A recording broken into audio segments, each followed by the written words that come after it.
আমরা নির্বাচনের route map চেয়েছিলাম, আমরা কারো পদত্যাগ চাইনি।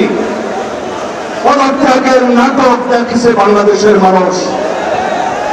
আমরা সুস্পষ্ট জাতীয় সংসদ নির্বাচনের জন্য অতি অবশ্যই ডিসেম্বরের মধ্যে একটি রুট ম্যাপ চেয়েছি।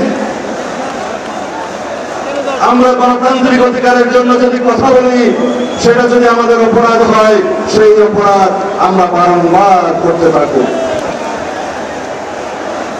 আমরা আশা করি এই সরকার আইনের শাসন প্রতিষ্ঠা করবে, আদালতের রায় কার্যকরের মধ্য দিয়ে ইশরাক হোসেনের শপথ পাঠ করাবে।